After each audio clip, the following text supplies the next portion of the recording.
ॐ अज्ञानतिमिरान्धस्य ज्ञानाञ्जनशलाकयः चक्षुरुन्मिलितं येन तस्मै श्रीगुरुवे नमः। हरे कृष्णा।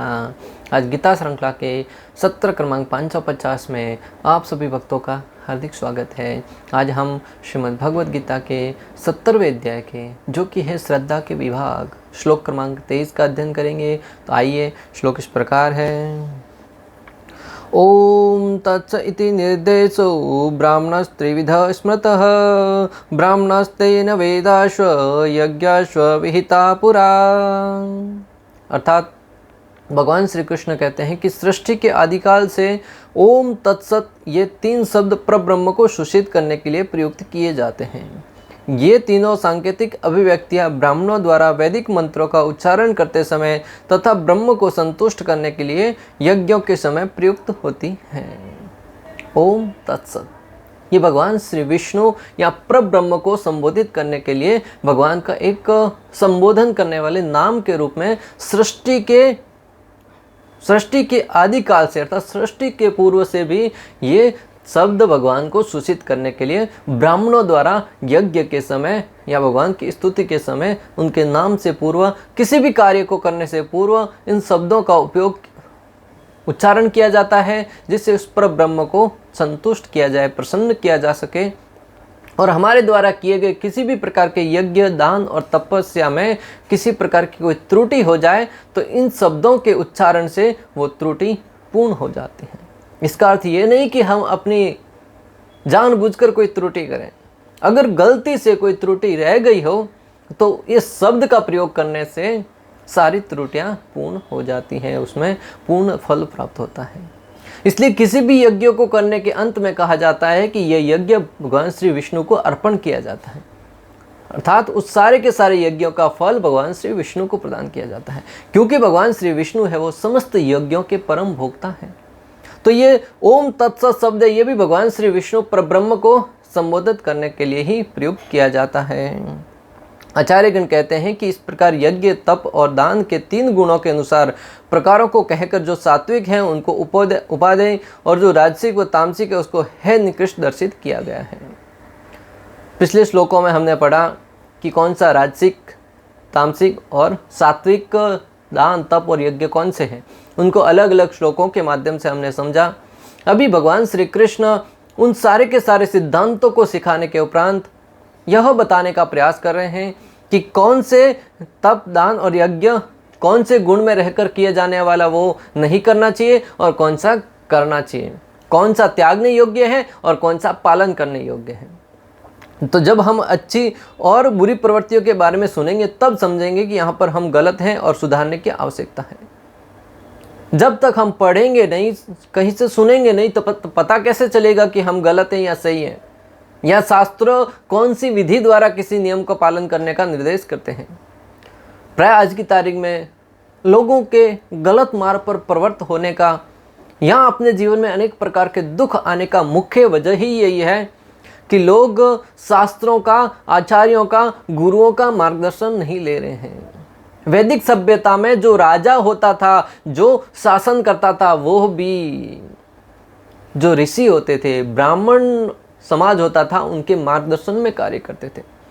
इसलिए आपने देखा होगा कहीं भी कहा जाता है ये इस राजा के कुल पुरोहित हैं, ये उनके गुरु हैं। जैसे भगवान श्री रामचंद्र के वशिष्ठ मुनि थे, ऐसे प्रत्येक राजा के कोई ना कोई कुल गुरु होते थे। महाराणा प्रताप के आचार्य राघवेंद्र थे। तो जब ब्राह्मणों के निर्देशन में राजा कोई भी कार्य करते थे तब निश्चित रूप से वो शासन करने में सक्षम होते थे, परंतु अज्ञानतावश कभी कोई त्रुटि हो जाए तो उनके गुरु है वो उनको सही राह दिखाते थे। आज के शासन प्रणाली को भी यह सिद्धांत अगर पालन करेंगे कि जीवन में एक अपना आध्यात्मिक गुरु रखें, जो अपने मन से नहीं, शास्त्र क्या कहते हैं, जो शास्त्र भगवान श्री कृष्ण द्वारा प्रदान, वेद व्यास जी के द्वारा हमें प्रदान किए गए हैं, उनके माध्यम से जब हम शासन करेंगे, शासन की बात नहीं है भक्तों, जीवन में कोई भी कार्य अगर हम शास्त्रों के निर्देशानुसार करेंगे तो निश्चित रूप से जीवन में उचित फल प्राप्त होगा। सुनीति और सुरुचि। राजा उत्तानपाद की दो पत्नियां थी, एक सुरुचि और एक सुनीति। सुरुचि अर्थात अपने मन की करती थी और सुनीति अर्थात नीति के अनुसार जीवन यापन करती थी। भक्तों, इतिहास गवाह है कि सुनीति के द्वारा जो अपने पुत्र ध्रुव को सिद्धांत सिखाए गए, ज्ञान की शिक्षा बताई गई, उसके आधार पर जब ध्रुव चला, वो ध्रुव संपूर्ण विश्व में प्रसिद्ध हो गया। भगवान श्री विष्णु को प्रसन्न करने में सफल हुआ, कारण उसकी माता ने उसका सही मार्गदर्शन किया था। आज आप और हमको भी यह आवश्यक है कि अपने संतान को नीति के अनुसार अर्थात शास्त्र के आधार पर उनका मार्गदर्शन करें। प्राय प्रत्येक व्यक्ति को आज की तारीख में जब कोई उसके मन में विचार आता है, उसको लगता है कि ये पूर्ण रूप से सही है, भले वो कितना ही गलत क्यों ना हो, परंतु स्वयं द्वारा लिया गया निर्णय को गलत बताने के लिए कोई व्यक्ति तैयार नहीं होता है। कभी कभी तो वो जानता भी है कि ये गलत है, फिर भी अहंकारवश अगर निर्णय ले लिया है तो वो उसको गलती स्वीकार करने में झिझकता है। भक्तों, इस जगत में प्राय प्रत्येक व्यक्ति अपूर्ण है।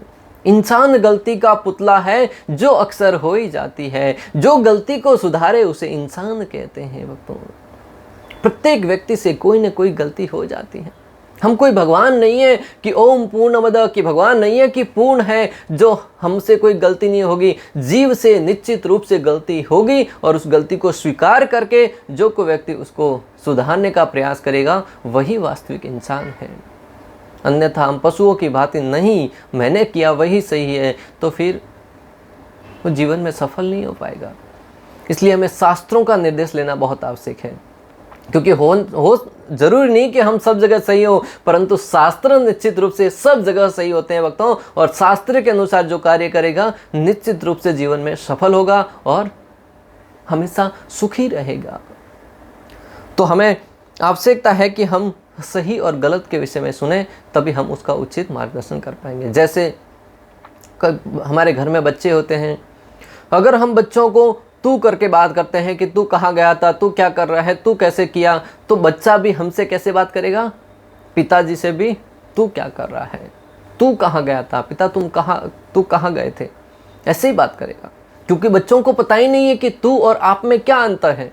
जब तक वो अपने बड़ों से सुनेगा नहीं कि आप बोलना चाहिए हमसे बड़ों को, तब तक वो तू बोलकर संबोधित करेगा, जो सुनने वाले को बहुत ही घृणित लगता है।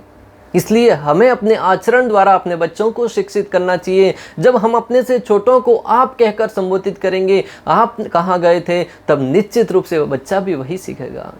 प्राय हम बच्चों से उम्मीद तो बहुत रखते हैं कि बच्चा बड़ी बड़ी ज्ञान की बातें करे, सबको सम्मान के साथ आदान प्रदान करे, परंतु बच्चा सरल स्वभाव का होता है भक्तों। उसको क्या पता कि सही क्या है, गलत क्या है। जो हमसे सुनता है वही वो बोलता है। इसलिए आचरण करके हमें सिखाना है कि उसे करना क्या है। जैसे जैसे बच्चा बड़ा होता जाता है, माता पिता का कर्तव्य है कि वो अपने बच्चों को नीति के अनुसार जीवन जीने का राह दिखाए। प्राय आज की तारीख में हम जैसे जैसे बच्चा बड़ा होता है उसको फ़ोन दे देते हैं, अनेक प्रकार के गेम्स ला के दे देते हैं, अनेक प्रकार की इंटरनेट के माध्यम से वो अनेक सामग्रियाँ सीखता है। कभी हमारे पास समय नहीं होता है कि हम उसके पास कुछ पल बैठें और उसके साथ बातें करें, उसको अपनापन फील कराएं। और हम उसी बच्चे से उम्मीद करते हैं कि वो हमारी वृद्धावस्था में हमारा हालचाल पूछे, हमारी सेवा करें। भक्तों, जो बच्चा बचपन से माता पिता से जिसका लगाव नहीं रहा है, माता पिता ने उसको कभी समय नहीं दिया है, उसका पूरा का पूरा समय तो गैजेट के साथ, मोबाइल के साथ, अनेक प्रकार के आधुनिक यंत्रों के साथ बीता हो, वह व्यक्ति को अपने माता पिता से प्रेम नहीं हो सकता। और जहाँ प्रेम नहीं है वहाँ पे भक्तों दूसरे के प्रति करुणा का भाव नहीं हो सकता। आज प्राय देखिए जगत में अनेक लोग हैं जो हिंसक व्यवहार करते हुए जीवों के ऊपर अत्याचार करते हैं, मात्र और मात्र अपनी इंद्रिय भोग के लिए, मात्र और मात्र अपनी जीवा को स्वाद प्रदान करने के लिए। क्योंकि बचपन से उनको यही दिखाया गया है, यही सिखाया गया कि आपके भोजन की वस्तु है। और दूसरी तरफ अनेक ऐसे सभ्य परिवार हैं जहां पर एक सिटी से लेकर किसी भी जीव, भले वो पक्षी हो, पशु हो, उसके प्रति दया भाव करने के विषय में सिखाया जाता है। और जीवों के ऊपर दया सीखता हुआ बच्चा जिस परिवार में पलता बढ़ता है ना, वो बच्चा जब बड़ा भी हो जाए ना, तो आपकी आंखों के सामने किसी व्यक्ति को, किसी जीव को, किसी पशु को, पक्षी को दुखी देखता है तो उसके हृदय की भावनाएं वो आहत होती हैं और अपनी शक्ति के अनुसार, अपने सामर्थ्य के अनुसार उनकी रक्षा करने के लिए, उनकी सेवा करने के लिए हमेशा आगे आता है, भले वो तन से हो, मन से हो या धन से हो। अतः भक्तों, मैं आपको शास्त्रों के द्वारा निर्देशित कर रहा हूँ कि बचपन से ही अगर अपने बच्चों को आप उचित शिक्षा देंगे, शास्त्रों के आधार पर शिक्षा प्रदान करेंगे, निश्चित रूप से वह बच्चा बड़ा बनकर आपकी तो सेवा करेगा, साथ ही साथ समाज में और देश में आपका नाम रोशन करेगा। अन्यथा हम बच्चों से उम्मीद तो लगाए बैठे रहते हैं और स्वयं करना धरना कुछ नहीं चाहते हैं। इसलिए सर्वप्रथम माता पिता का कर्तव्य बनता है कि उचित और अनुचित के मध्य भेद करना सीखे और उसके आधार पर अपने बच्चों को उचित ज्ञान दें और अनुचित ज्ञान से उनको वंचित करें। अब भगवान कह रहे हैं कि सात्विक अधिकारियों के द्वारा जो यज्ञ, तप और दान किया जाता है वह भगवान श्री विष्णु के नामों के उच्चारण के साथ होना चाहिए। अर्थात भगवान को सात्विक कार्य प्रिय है, राजसिक और तामसिक नहीं। आचार्यगण टीका के माध्यम से हमें समझा रहे हैं कि जो भी हम सात्विक कार्य करते हैं, जो भी हम धार्मिक कार्य करते हैं, भले वो यज्ञ हो, दान हो, तपस्या हो, तो उसके आगे हम भगवान श्री विष्णु का ओम तत्सत नाम से संबोधित करेंगे, उसको उच्चारित करेंगे, तो वो यज्ञ, वो दान, वो तपस्या पूर्ण हो जाता है। भगवान श्री विष्णु को, भगवान श्री कृष्ण को सात्विक कार्य प्रिय है, राजसिक और तामसिक कार्य प्रिय नहीं है। भले वो भोजन में हो, भले वो हमारी क्रिया में हो, भले वचन में हो, किसी भी कार्य में भगवान को सात्विक कार्य पसंद है। तो भक्तों, हमें समझना होगा कि भोजन की जब बात आती है तो कांदा लहसुन वाला भोजन, अनेक प्रकार के गर्म मसाले वाला भोजन, जो प्राय तामसिक और राजसिक गुण प्रकट करता हो, वो भगवान को प्रिय नहीं है। फिर जब कांदा लहसुन तक भगवान को स्वीकार नहीं है तो फिर मांस मच्छी तो वो अर्पण करने का प्रश्न ही नहीं उठता है। इसलिए भगवान को जो प्रिय नहीं है वो हमें कैसे प्रिय हो सकता है। भगवान श्री कृष्ण हमारे परम पिता हैं, जो स्वयं भगवद गीता में कहते हैं, पिता अमस्य जगतो माता धाता पितामह, कि मैं सबका माता पिता और परम पिता भी मैं ही हूँ। तो जो वस्तु हमारे पिता को, जो कार्य हमारे पिता को प्रिय नहीं है, फिर वो हमारे लिए प्रिय कैसे हो सकता है। अर्थात जो वस्तु भगवान श्री कृष्ण को भोग नहीं लगती वो हमें स्वीकार्य नहीं है, क्योंकि उससे तामसिक और राजसिक गुणों का वृद्धन होता है, जो हमें अनेक प्रकार के दुखों की तरफ प्रेरित करता है। एक पुत्र को चाहिए कि वो अपने पिता के आदर्शों पर जीवन में पालन करे, अपने पिता के आदर्शों के अनुसार जीवन यापन करे। जो बच्चा अपने पिता को अपना आदर्श मानता है, और वो पिता भी आदर्शवादी होना चाहिए। प्राय जगत में देखिए, जिस परिवार में पिता है वो नशा करते हैं, पिता है वो अनेक गलत आदतों में लगे रहते हैं, प्राय ऐसा देखा गया है कि वहाँ पे उसके परिवार में बच्चों का भी शिक्षण, बच्चों का भी प्रवृत्ति, बच्चों का भी व्यवहार वैसा ही होता है, क्योंकि पिता को देखकर ही बच्चे ज़्यादातर सीखते हैं। एक बच्चे के प्राथमिक गुरु माता और पिता ही होते हैं। माता पिता अपने बच्चों से प्राय सेवा की तो आशा रखते हैं, परंतु अपने आदर्श द्वारा उनको शिक्षित करने के लिए अपनी जिम्मेदारी को कभी नहीं समझते। ये आज के माता पिता को भक्तों विशेष रूप से ध्यान रखने वाली बात है। जो हम करेंगे वही बच्चे देखकर सीखते हैं। प्राय हम अपने बच्चों को सत्यवादी बनाना सिखाना चाहते हैं, सत्यवादी होते हुए देखना चाहते हैं, परंतु अपने आचरण में कहीं न कहीं उनको झूठ बोलने जैसी प्रेरणा दे देते हैं। एक समय की बात, एक पिता घर में बैठे थे, अपने कमरे में कुछ काम कर रहे थे। बाहर घंटी बजी, बैल बजी, बच्चा भागा भागा गया, दरवाजे पे देखा तो कोई बाहर अंकल आए हुए थे। बाहर खड़े अंकल ने कहा कि बेटा अपने पिताजी को बुला लाओ घर से। बच्चा भागा भागा घर के अंदर आया, कमरे में पिताजी के सामने संबोधित करते हुए कहता है, पिताजी बाहर कोई अंकल आए हैं जो आपको बुला रहे हैं। पिताजी ने मुंडी आगे करके देखा, कोई तो धन मांगने वाला आया था। पिताजी ने बच्चे को कहा कि बेटा जाओ अंकल से कह दो कि मैं घर पे नहीं हूँ। क्या कहा कि जाओ बेटा अंकल से कह दो कि मैं घर पे नहीं हूँ। बच्चा सरल स्वभाव का होता है। भागा भागा गया दरवाजे पे और अंकल से कहने लगा, अंकल जी मेरे पिताजी ने कहा है कि वो घर पे नहीं है। साधारण सी बात भक्तों, सुनने में तो हंसी आएगी, परंतु बहुत ही सुंदर सिद्धांत सिखा के जा रही है ये शिक्षा।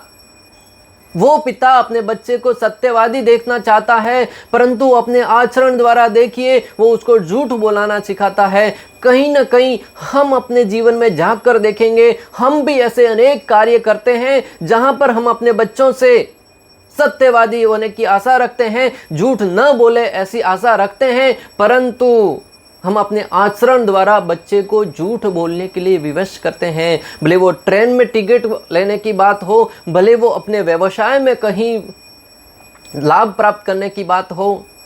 प्राय बच्चे को हम जब कहीं ट्रैवल करते हैं, बच्चा अगर 6 वर्ष का हो गया है, घर से निकलते ही माता पिता बच्चे को सिखाना प्रारंभ कर देते हैं, बेटा जब ट्रेन में या बस में जब वो टिकट लेने आएंगे, अंकल वो पूछेंगे कितने वर्ष को हो, तब बताना कि मैं 5 वर्ष का हूँ।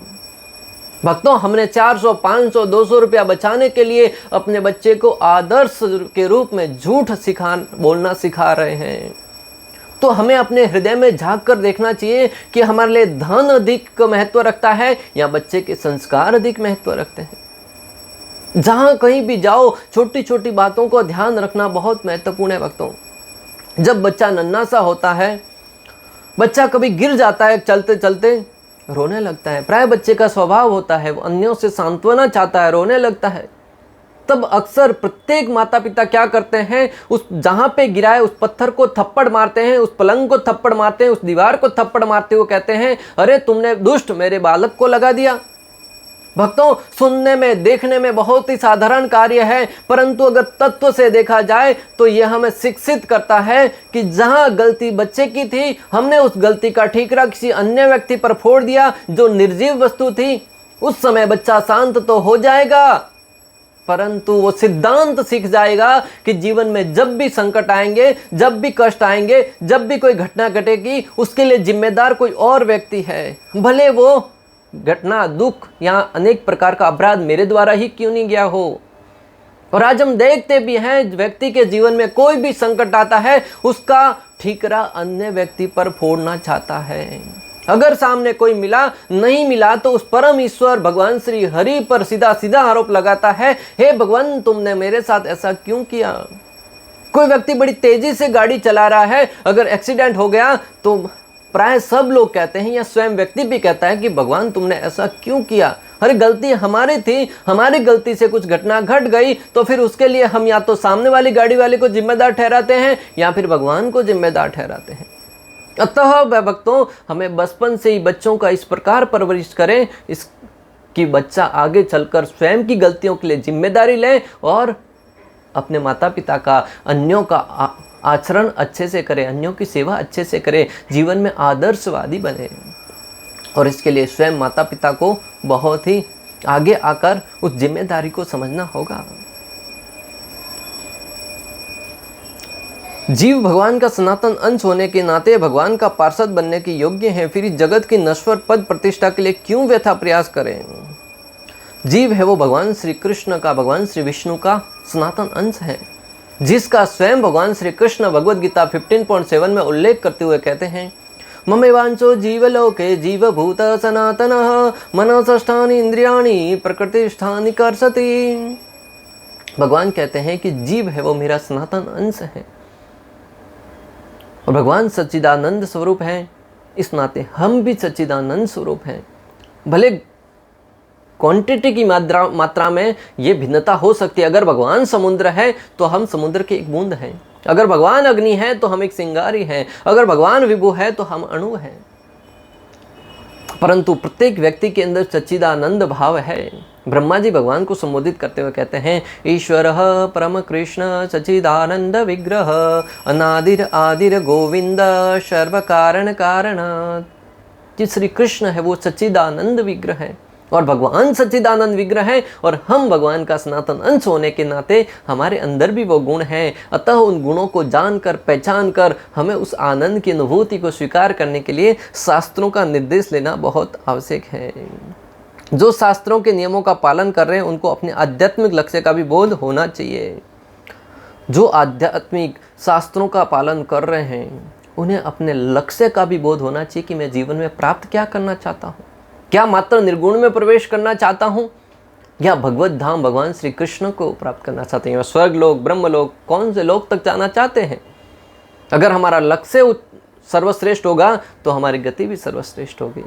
ऐसे तो अनेक दृष्टांत भरे पड़े शास्त्रों में जहाँ पर व्यक्तियों ने अपनी साधना के द्वारा, अपनी तपस्या के द्वारा भगवान श्री हरि को प्रसन्न किया है। भले वो ध्रुव महाराज हो, प्रहलाद महाराज हो, मीराबाई हो, नरसिंह मेहता हो, परंतु हम प्राय छोटी मोटी वस्तुओं के प्रति आकर्षित होकर, कोई धन के प्रति, कोई स्वर्ग के प्रति, कोई भोग विलास के प्रति, उस भगवान श्री कृष्ण को प्रसन्न करने में प्रयास ही नहीं करते हैं।